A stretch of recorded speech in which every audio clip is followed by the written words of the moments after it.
I like Happy Brady. The Patriots are tied with the Broncos in the AFC, but hold the tiebreaker. So here's the question, Stephen A. Do you believe that New England is a lock for the AFC title? I said that before a game was played this season, and I stick by it. I don't think that there's anybody in the AFC is going to beat the New England Patriots. I can't see it happening.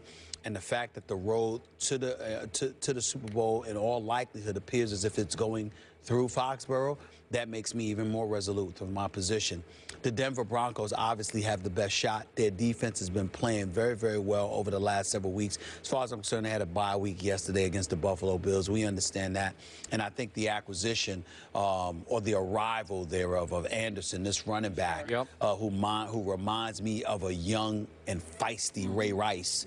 I just believe that elevates Denver. If Wes Welker, if Julius Thomas can come back and stay healthy, if Demaryius Thomas and Wes Welker and Emmanuel Sanders can be who we know they can be, there is no doubt that an epic encounter seems destined. But I got to tell y'all who I believe is the X factor. I am done with any debates about Rob Gronkowski. I don't want to hear about Rob Gronkowski taking pictures with Justin Bieber, partying in the off-season, being in Vegas, or whatever the case may be. They say he is a workout warrior. They say he lives in the gym or the weight room. And on that football field, he seems almost impossible to bring down half the time. This dude is elite on all levels as a tight end historically. As we look at tight ends in the history of the game, the Tony Gonzalez's of the world, you know, the list goes on and on and on. When you look at some of these guys, the Shannon Sharps of the world, people like that, this dude is right up there with some of the greats that have ever played this game at that position. He is special.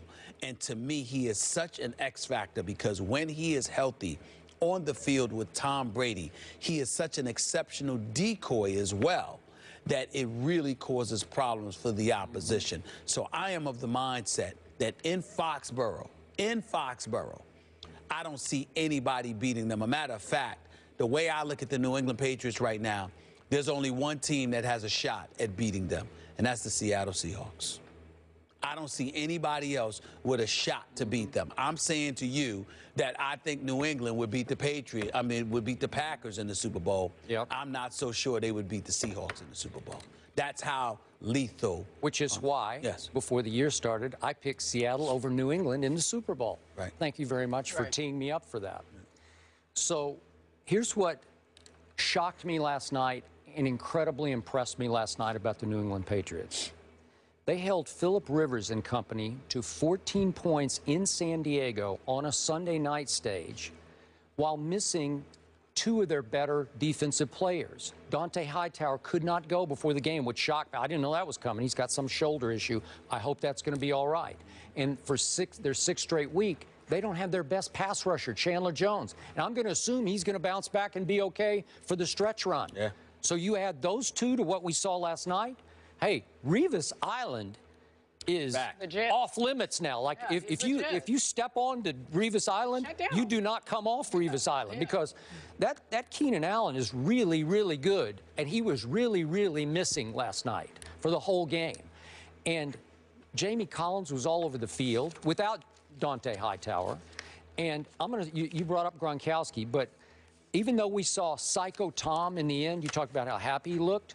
We also got to see Brady go ballistic at the end of the game because he wanted this game so badly. What great quarterback, what Hall of Fame lock quarterback do you know who will allow himself just to go completely unhinged during the game the way Brady does with his teammates? Just Psycho Tom everywhere, just screaming and yelling. They love it, and they feed off it because when they see Psycho Tom, they know it is time and that he's going to be at his best. But he was struggling against the San Diego defense that always makes Peyton Manning struggle. And so the play of the game to me is the catch and run by Minitron. And I'm talking about little Julian. Julian Edelman continues to make plays of games. Gronkowski was Gronkowski. But when it was time to make the play that broke the game open from 16 to 14 to 23, Minitron goes, and that's Brady's nickname for him, goes over the middle. That was not a great throw, and he had to kind of reach back and snag it, break a couple of tackles, break loose, touchdown, ball game, 23 to 14. This team is flat out loaded, and Brady wants it even worse than he wanted it a year ago. If it takes going back to Denver, which I don't think it will, but he wants to go back to Denver and right the wrong of the poor game by his standards that he played in Denver. And then one quick thought about the Broncos. Has anybody noticed they've turned into a running football team now? I mean, Peyton has really struggled. Peyton goes 14 out of 20 yesterday. He threw 20 times. They ran it 29, and he threw it 20? Yeah. Are you kidding? This is the first time, what, 51 games? You're just warming up. Wow. You're just warming up, and you want to give teams something else to think about. Well, and I think that that's a beautiful strategy on the part of the Denver Broncos. You brought up C.J. Anderson, but all of a sudden this Juwan Thompson, another undrafted kid in their stable of backs, what did he get? 4 carries for 63 yards? Wow, Juwan Thompson. So now they've all of a sudden got a whole new come in, play action, the whole bit. Wow. The reason why I like Anderson is because we've seen over the last couple of weeks that Anderson is coming. As a defense, you get to prepare for Anderson, and he's still doing what he's doing. Yeah. More importantly, he runs effectively between tackles, and that's what I like about him. He's rough and rugged, and he's somebody that's capable of moving the chains without having to be evasive to do it. It's a big deal. Okay, so can Denver. you make a case if New England does close it out against their 3 division foes, 2 of them at home, and they got to go to the Jets, and they do have home field, do you think Denver can hang in with New England at Foxborough? I think Denver is more suited for New England and, dare I say, a Seattle than before, because of their ability now to run the football and their willingness to do it. They had no Sean Moreno last year, and that didn't help them much in the Super Bowl, so I'm not going to go that far. But what I love about Anderson is everything that I just said and how that could play a role in Foxborough in a game in January. I think that's pivotal for Peyton Manning to be able to lean on. Plus, we've seen New England. They give up a little bit against the run from time to time. It's not a lot. They don't break because of it. But remember, last year in the regular season at Foxborough, they just let Noshawn run wild because they didn't want Peyton throwing the football. That's right, and they almost won the game. Okay. They gave up a big lead. Well, it went to overtime. Yeah. But I'm more afraid of Denver when Peyton is crazy hot. That's just me. No, I'm not. That's in Denver. Even though the weather there, it's crazy too. But that home crowd, something works for him. On the road in Foxborough, if there's anything that has been Peyton Manning's kryptonite in his career, we know that it has to do with Foxborough.